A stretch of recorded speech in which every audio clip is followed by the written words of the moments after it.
Então, o que, que a gente fez? Né? A gente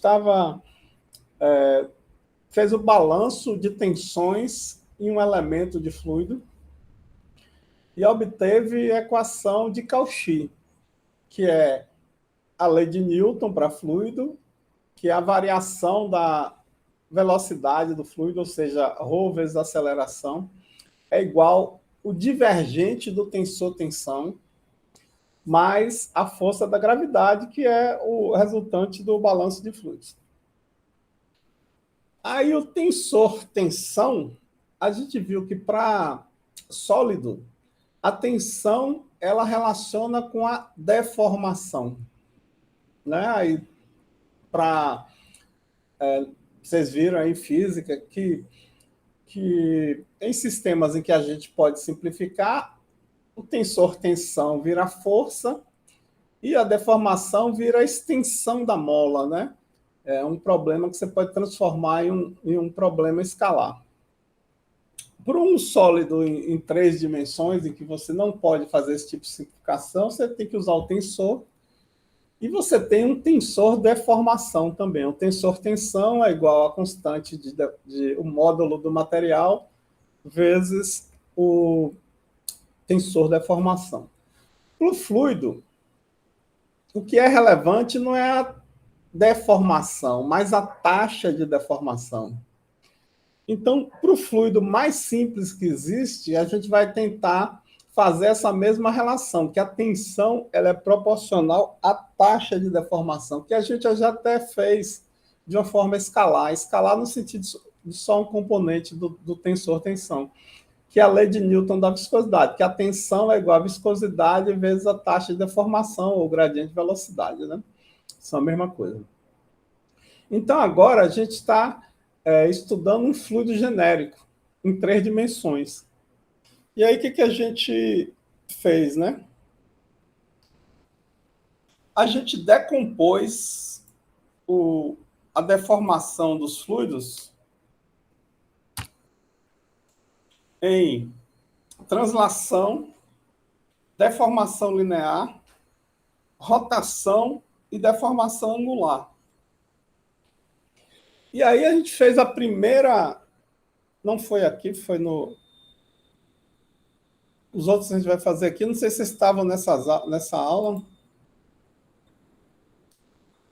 Acho que a Natália estava, né? A Jasmine estava na penúltima. Outra coisa. O que a gente obteve aqui? A gente fez a primeira... Vocês estavam nessa aula ou não? Eu estava, professor. Estava, né?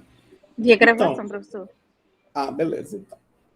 Que ótimo. Então, para haver deformação de um fluido, tem que haver o quê? Um gradiente de velocidade, né? 2 pontos de um fluido, ele tem que andar em velocidade diferente. Quando a gente fala um gradiente, é uma diferença. Né? Uma diferença normalizada pela distância. E aí a gente obteve a expressão para uma deformação extensional, né? Quando o gradiente de velocidade, você pode dizer, aponta nessa direção aqui que eu estou ressaltando. E aí a gente concluiu que para deformação do tipo extensional, que a variação da deformação com o tempo, ela é igual o gradiente da velocidade na direção da deformação, que é um resultado relativamente óbvio, né? Que a deformação é maior quanto maior for a diferença de velocidade entre esses 2 pontos normalizado pela distância. Como esse são desenhos assim um pouco chatinhos, eu vou usar os slides que eu tenho. Então, não sei como é que eu comecei aqui. Aqui foi outra aula que eu dei. Aqui é a mesma coisa.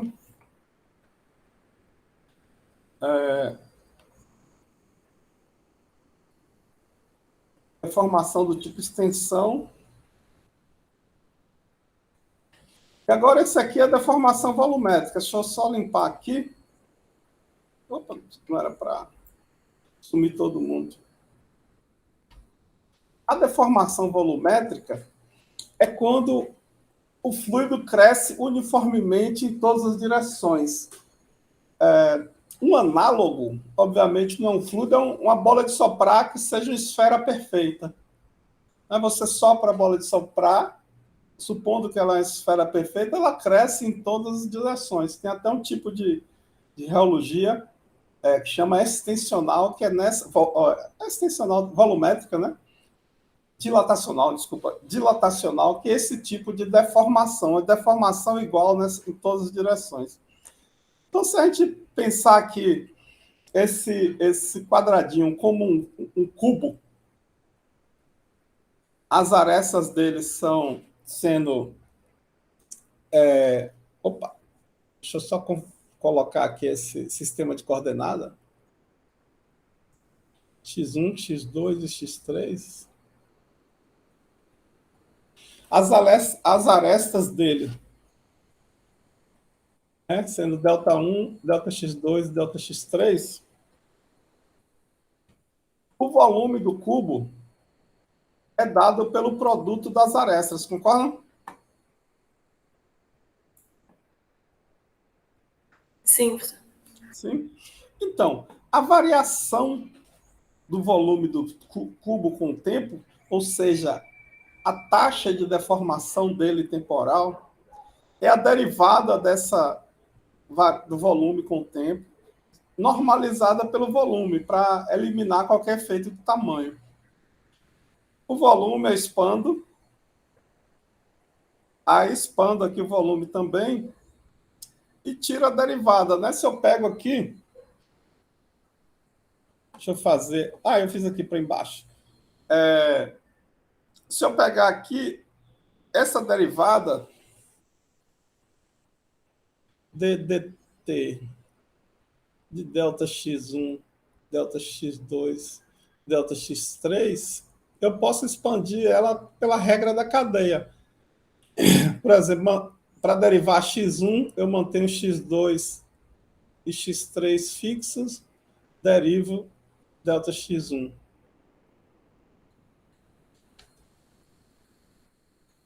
Para derivar x2, eu mantenho x1 e x3 fixo,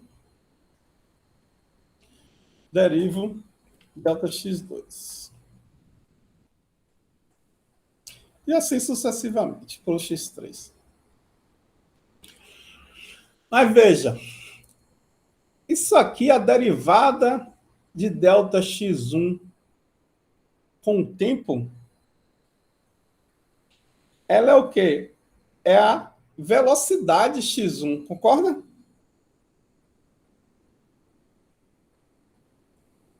Sim ou não? É a velocidade com que essa aresta cresce. Essa não, essa, né? Então,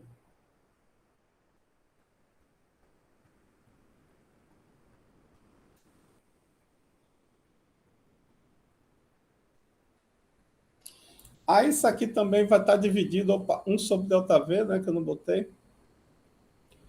E vai ser x1, x2, x3.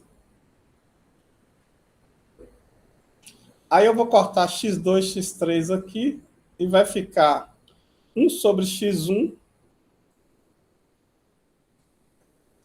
a derivada de x1 com o tempo. A derivada de x1 com o tempo é a velocidade com que ele cresce. Então vai ficar a velocidade, ou a variação de velocidade, no caso. Vou botar como delta, né?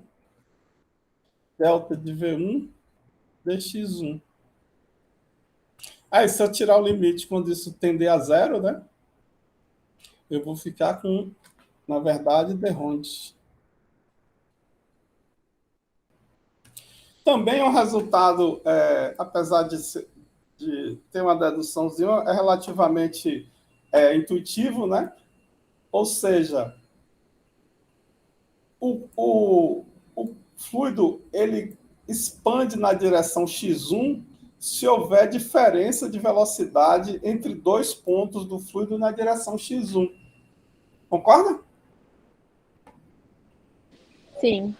É como se fosse extensional, só que aqui em 3 dimensões. Então, veja, se na deformação passada, cada direção da deformação, por exemplo, a taxa de deformação na direção x1 é dv1 da x1, que é só isso aqui. Na direção x2 é dv2 x3. A deformação volumétrica do fluido agora é a soma dessas três derivadas, né? Eu obtive, elas são similares, né? O resultado disso vai ser a soma de derivada de V1 em relação a x1, a soma de derivada da relação V2 em relação a x2 e V3 em relação a x3. Ou seja, a variação volumétrica do fluido ela é igual à soma das variações nas direções, que também é óbvio. Veja, a variação de tamanho do fluido em uma direção é extensional, que é a variação da velocidade em uma direção. Agora, se o fluido está variando a velocidade nas 3 direções, ele pode ter uma variação volumétrica, concorda? Sim. Sim? Valeu. Então, vamos lá. Uma outra deformação importante, né? Então, a extensional e a volumétrica. A extensional, a volumétrica nada é do que a soma das extensionais. Eu já tinha até deduzido aqui, né? Precisava ter deduzido ali. Essa é a deformação muito importante para a gente, que é a deformação do ângulo. Veja, um dos primeiros problemas que a gente estudou aqui, a gente mostrou na aula, quando você tem uma placa superior se movendo a uma velocidade v e a placa inferior parada, o fluido se deforma angularmente. Né? T igual a zero, ele está aqui assim, deixa eu mudar a cor. T igual a zero, se você fazer um gráfico do perfil de velocidade, ou de posição, pode ser também, vamos dizer que seja posição. A gente está marcando a posição do fluido em T igual a zero. Aí em T igual a zero, todos os pontos estão alinhados. Na hora que a placa começa a se mover, os pontos começam a se mover. Então, existe uma deformação angular. Se a gente botasse um cubo aqui, vou botar só 2, T igual a zero, o cubo estaria assim, depois viraria um paralelograma.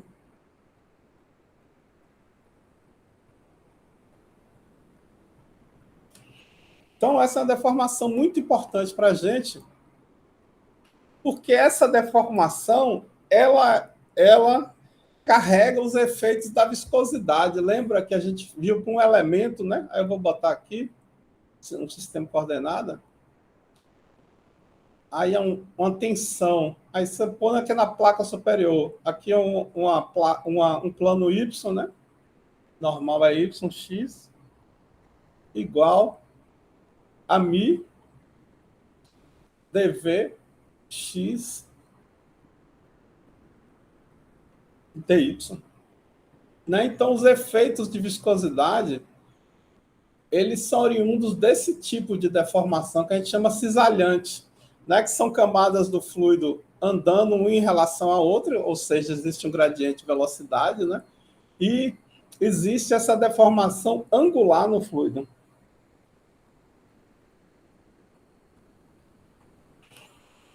Beleza? Essa é uma deformação chatinha, né? Pelo seguinte, se eventualmente os dois ângulos forem iguais, né? Eu pegar aqui esse fluido que está deformando.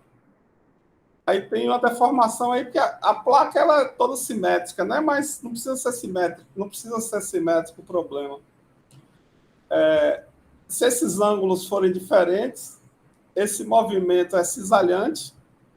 Se os ângulos forem iguais, o movimento é de rotação, que a gente chama. Essa rotação ela sempre ocorre no movimento cisalhante também, né? Mas a rotação é definida por esses ângulos aqui, né? Quando alfa foi igual a beta, né? Ele está rodando.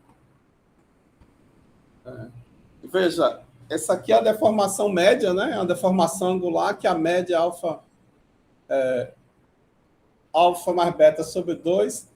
E aqui esse θ é alfa menos beta. Se alfa for igual a beta, não tem deformação angular e o fluido está em rotação pura.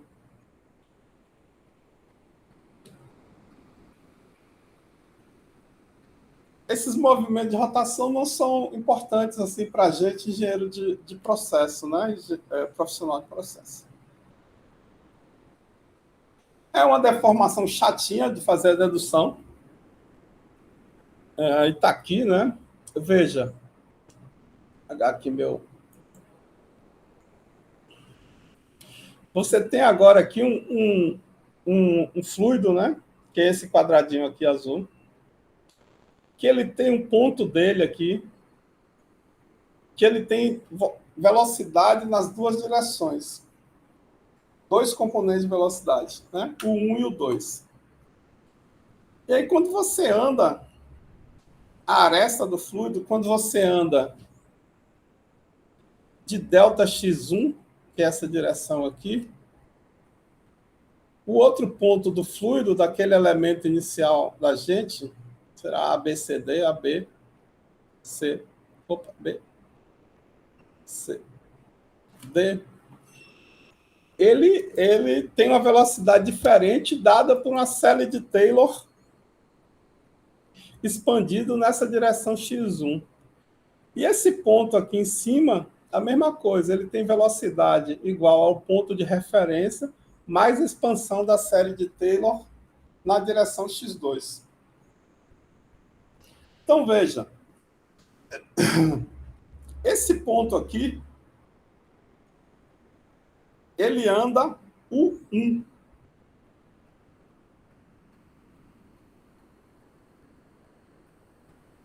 E, por exemplo, esse ângulo é o alfa, que a gente está calculando aqui. Né? A gente vai usar uma relação de triângulo, o tanto que o ângulo muda é a dimensão desse cateto oposto, né? Que é esse crescimento aqui, né? Quanto um ponto andou em relação ao outro, dividido pelo cateto adjacente, né? Que é essa altura aqui. Então, ele anda, né? Esse aqui vai andar para cá, nessa direção.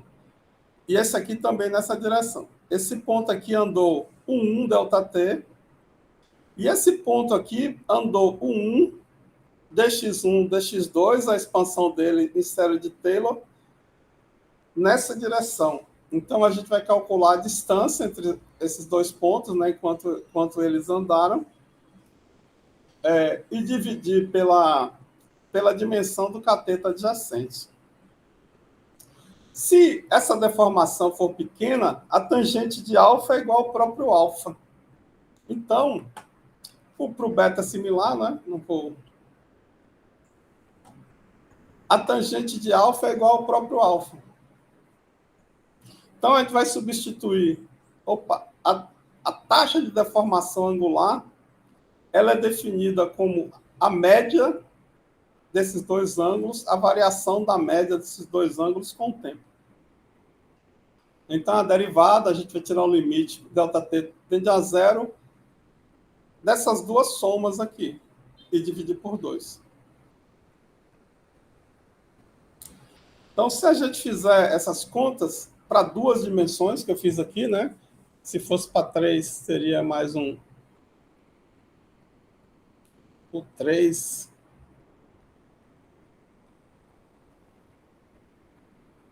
E aí poderia ser um monte de coisa, né? Mas vamos botar o 3x1 aqui, só para colocar.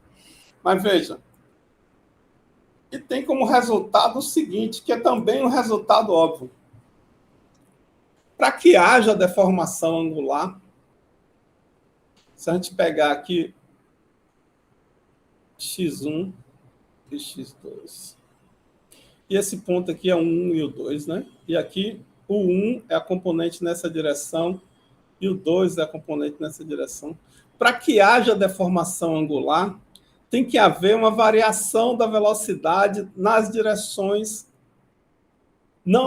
que não seja da velocidade. Por exemplo, o 1 está nessa direção. Para que haja variação angular, tem que haver o 1, x2 tem que ser diferente de zero, ou seja, esse ponto aqui, cuja velocidade em expansão em série de Taylor é o 1 mais d ρ de 1, d ρ de x2, dx2. Né?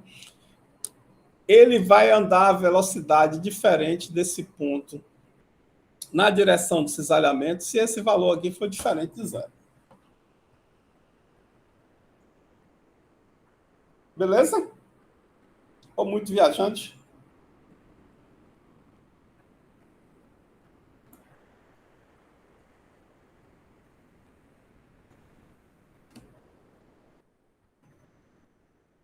Alguém acordado aí? Tô aqui, professor. Tá aqui? Tudo certo. Jasmine. Tá vendo no celular, Jasmine? Então você não tá vendo nada. Tô vendo, professor. No celular você tem olho de lince, então. Às vezes vai pro notebook, depende da internet. Ah, entendi. Então, beleza. Qual é a ideia que eu quero passar aqui? Vocês não precisam decorar isso aí. Mas a ideia é o seguinte: só existe deformação de fluido quando existe gradiente de velocidade. Quando o gradiente de velocidade é na direção da própria componente da velocidade, por exemplo, então existe um gradiente aqui. Esses dois pontos se movem a velocidade diferente nessa direção. Isso significa que vai haver uma extensão. Né? Então, toda vez que esses índices eles coincidem, é uma deformação do tipo extensão. Agora, veja. Esse ponto aqui agora, ele tem uma velocidade diferente desse ponto também nessa direção. Existe um gradiente na direção perpendicular, não esqueci como é que é o nome, mas pode ser perpendicular. Existe uma variação de velocidade na direção perpendicular ao componente da velocidade, né? O 1, direção 1 e direção 2. Então, nesse caso, existe uma deformação do tipo cisalhante. É essa a ideia aqui. E a outra ideia é o seguinte: isso que eu estou calculando são medidas da taxa de deformação. E observe que a taxa de deformação é sempre uma derivada da velocidade por uma direção. Ou seja, o gradiente de velocidade, o tensor, né? Gradiente de velocidade, que é essa matriz, ele tem todas as informações da deformação do fluido. A gente só precisa escrever de uma forma conveniente. Então, veja, a gente calculou as deformações. Ah, faltou essa aqui, mas vamos falar dessa aqui primeiro, que foi a deformação extensional. Na direção 1 é essa, na direção 2 é essa. Aqui é o gradiente de velocidade em duas dimensões, para não precisar escrever tudo. A deformação volumétrica, que agora é a soma deles dois. E o cisalhamento, que é a soma desses dois aqui. Ou seja, a soma dos elementos fora da diagonal. Beleza. Tem uma outra deformação, que é a deformação rotacional.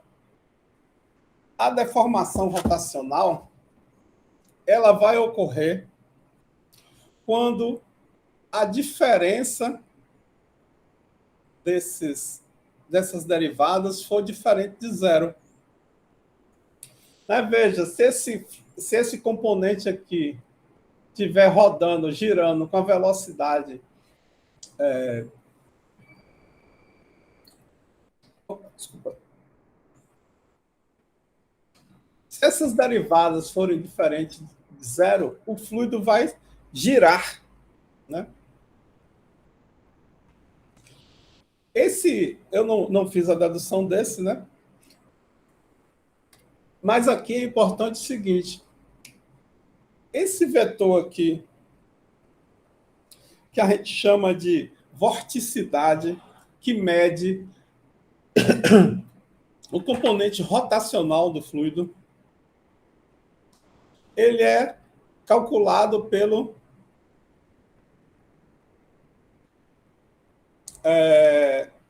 rotacional da velocidade. Aí uma coisa muito importante, isso aqui chama vorticidade, é um vetor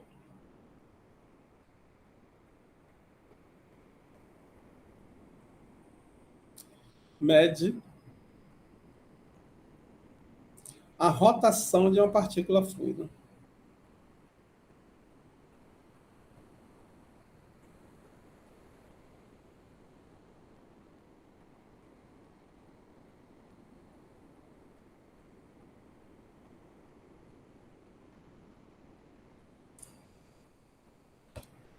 E o valor dela é dado, você tem aqui, por exemplo, pegar esse cara aqui, pegar aqui o 2 e 1, né? Aí você tem x1, x2, aqui você tem d-RON de 1, d-RON de x2, d-RON de 1, d-RON de x2 é aqui, né? É nessa direção. E você tem d-RON de 2.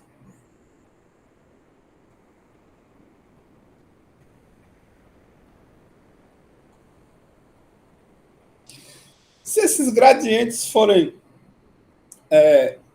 diferentes, né, a partícula vai girar. A partícula de fluido vai girar. Concorda com isso aí?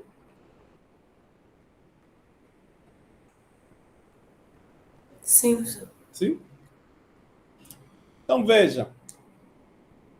Professor, Oi. essa vorticidade, ela também tem a ver com aquele aparelho que tinha no laboratório, que o senhor chama Vórtice? Só uma curiosidade mesmo. Como é que é o nome do aparelho? Vortex, eu acho, né? Vórtice não, Vortex. Não, mas o Vortex não é um misturador? Isso, me Não, lembrou ele. nessa não tem, não. O Vortex tem assim, não tem na mecânica do estudo, mas é como se fosse um aparelho que cria vórtices, que seria uma mistura angular do material. Entendi, perfeito, professor. Obrigada. Aí veja, quando existem esses gradientes, né, de velocidade, quando eles são diferentes, existe a rotação do fluido. Aí tem uma... Vou ver se eu acho aqui a figura.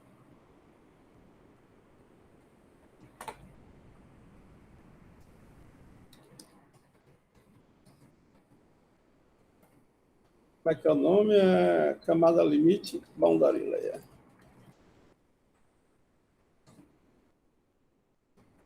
Aí tem uma coisa aqui que eu acho muito... Aí veja, pode ser essa aqui, ó.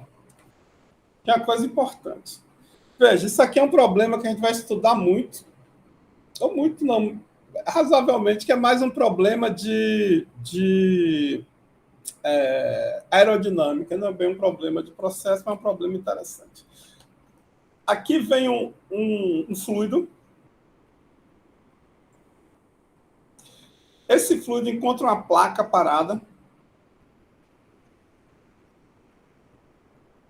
Esse fluido ele chega com velocidade constante, mas quando ele encontra a placa, o que a placa faz? Ela resiste ao escoamento, ela cria uma resistência ao escoamento, correto? Sim ou não? Sim? Não? Não? Sim? Sim, professor. Sim? Aí veja, se você pegar um elemento de fluido aqui,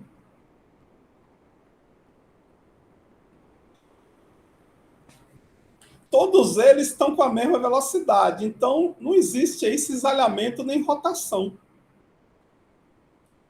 Esse fluido que está longe aqui da placa também não, todos eles estão com a mesma velocidade, todos os elementos de fluido, que é essa velocidade zero.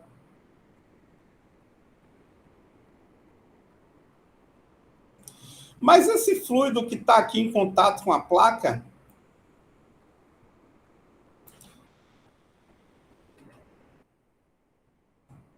ele está mais devagar do que quem está longe. Ele está mais... É como se fosse nosso problema da placa plana. Quem está mais perto da placa tem uma velocidade menor do que quem está mais longe da placa, concorda?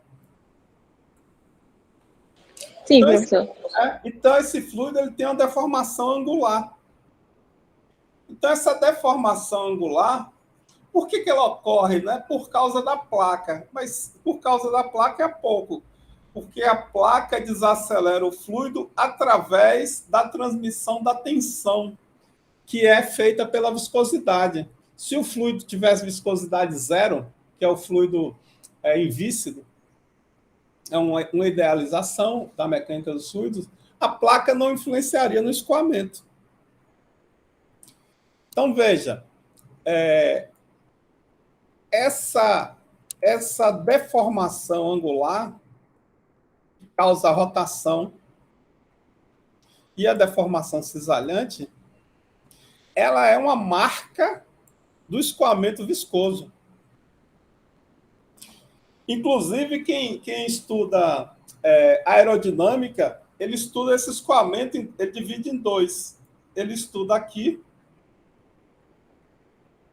que não tem efeito viscoso, e aqui, por exemplo, se for no avião, é longe do avião, e aqui é perto do avião, da ordem de, sei lá, centímetros próximo ao avião. A gente vai ver um pouquinho disso, isso é chamado camada limite. Aí vou mostrar aqui só outra coisa. Talvez...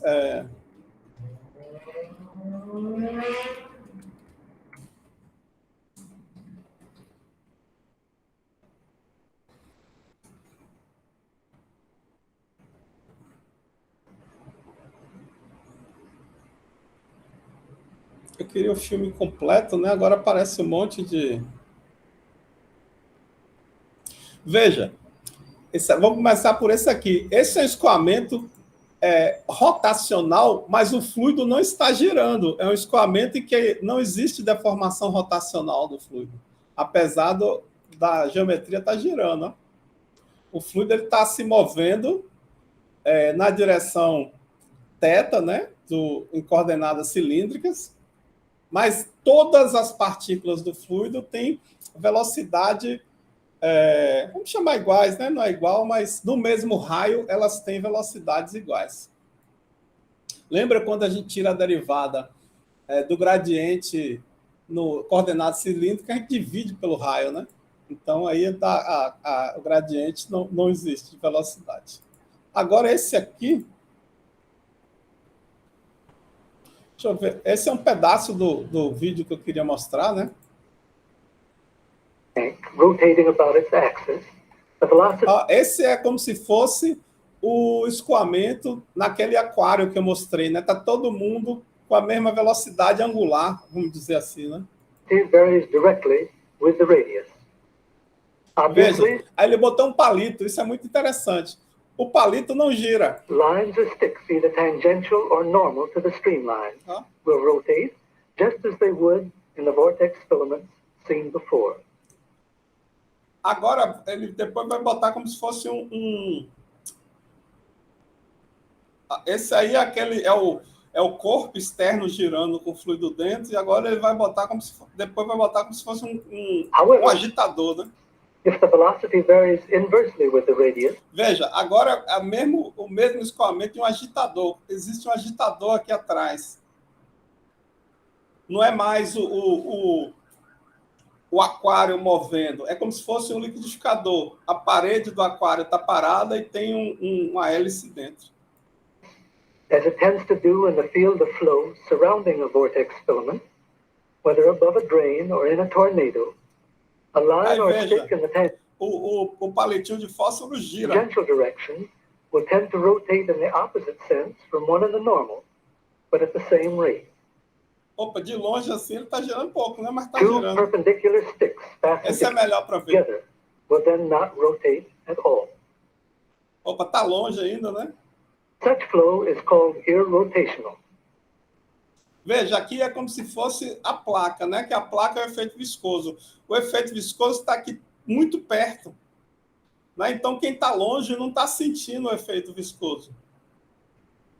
Então, está irrotacional, porque está The longe do central filament vórtice. itself, of course, Agora sim, ele vai botar no vórtice. is highly rotational. Flow in concentric circles is not the only kind that is sometimes highly rotational and sometimes almost Veja, aqui é como se fosse num tubo. Num tubo tem efeito viscoso. sometimes highly rotational and sometimes almost irrotational. Veja como está girando o Uniform fluido. flow between parallel walls is usually rotational. On the contrary, even non-uniform or unsteady flow that is rapidly accelerated is very nearly irrotational. Veja, aí está longe, né, da parede, né, vamos dizer assim. Aí ele não está girando, é uma vorticidade zero. Now, the important part about irrotational flow is that the flow pattern Deixa eu só MIT.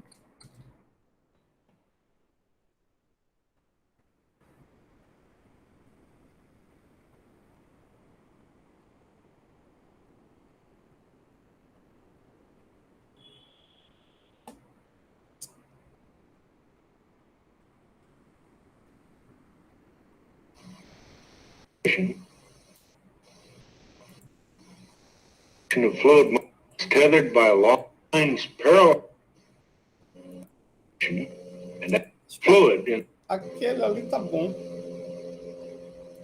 if the upward inviscid flow parallel to the axis.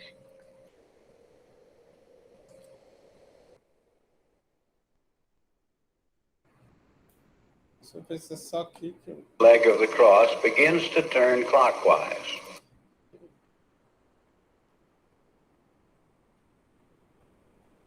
Aqui é a mesma coisa, né? Ele vai botar em um tubo. Sempre que você tem parede perto ou alta viscosidade. Veja, quando você tem um vento atacando uma placa plana, o ar tem viscosidade baixa. Então, longe da placa, não tem mais efeito viscoso, né? Porque para ter um efeito viscoso, precisa ter alguém acelerando ou alguém desacelerando o fluido viscoso. Se a viscosidade é baixa, essa distância em que o efeito da placa é visto, né, através das forças viscosas, se o fluido tem baixa viscosidade, essa distância é pequena. Se tem alta viscosidade, a distância é grande. And normal to the streamline. Aí, veja, ele está colocando um elemento, deixa eu diminuir aqui a velocidade, que é um marcador, né? E um escoamento que tem duas placas aqui em cima, né? Veja que o marcador vai se deformando. In this case, the vorticity is nearly uniform throughout the flow. we can represent the axis of this vorticity by a fluid line which can be observed from above. Aí agora But this other ele faz um outro escoamento aqui que tem uma vorticidade maior, né? Eu acho que é maior, né? leg represents the vorticity in the Deformou bastante. Agora tem um experimento aqui que é muito legal.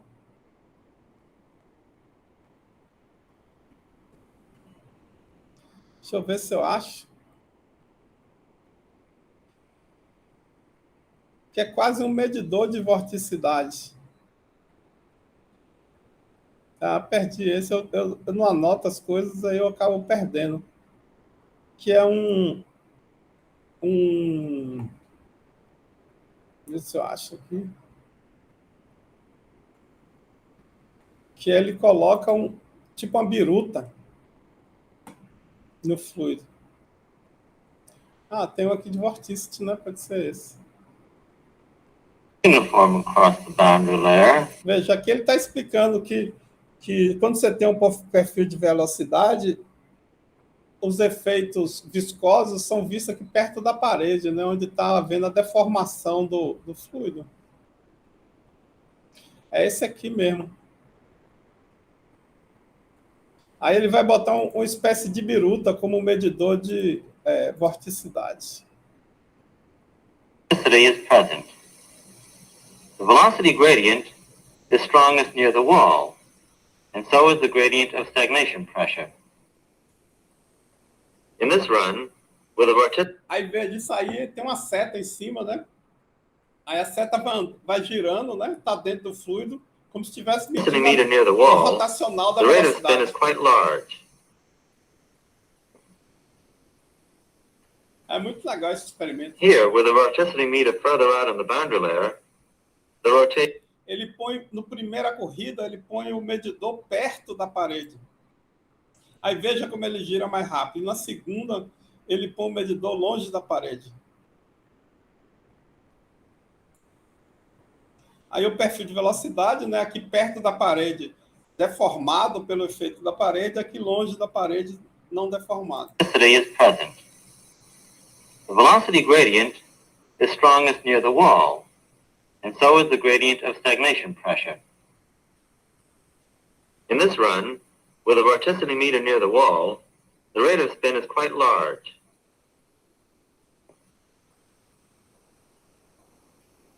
Here, with the vorticity meter further out on the boundary layer, the rotation is less. Legal esse experimento, eu acho. And here, the float is outside the boundary layer and is not spinning. Aí veja, aqui é o medidor longe da placa, né? Aí veja que ele não está girando. Não tem efeito viscoso. As it moves downstream, however, it enters the boundary layer, which has grown thicker, and Mas a gente vai ver depois que essa camada limite ela cresce, né? Por isso que finally ele begins to turn. When the vorticity is zero, as in the spiral vortex tank, this velocity law is exactly the condition required for the free surface to be a hyperboloid. Deixa eu ver só aqui. Now the flow is being decreased. Aí é um medidor no meio, né? Como se fosse no liquidificador. Look at a fluid. Ver se tem mais alguma coisa interessante aqui. Aí umas coisas de aerodinâmica aqui não tem muito. Esse exemplo aqui talvez tenha mais claro o experimento, né? Aí as tensões de cisalhamento e tal. Here in the straight channel, the vorticity float moves downstream without Vamos ver aí se é perto da parede, longe da parede. turning because it is outside the boundary layer. Aí está fora da camada limite. Veja, o medidor de vorticidade que ele fez diz que a vorticidade é zero ali, né? As the viscous layer diffuses outward from the wall, the fluid in which the flow travels finally reaches a position where viscous forces create a circulation. Beleza? Dormiram aí? Tudo certo, professor. Não, professor, estamos aqui. Ah, graças a Deus. Vou dar 10 minutinhos de intervalo. 8 minutinhos de intervalo, tá bom? Vai estar aqui, buzinaram aqui para mim. Tá bom. Tá bom. Valeu.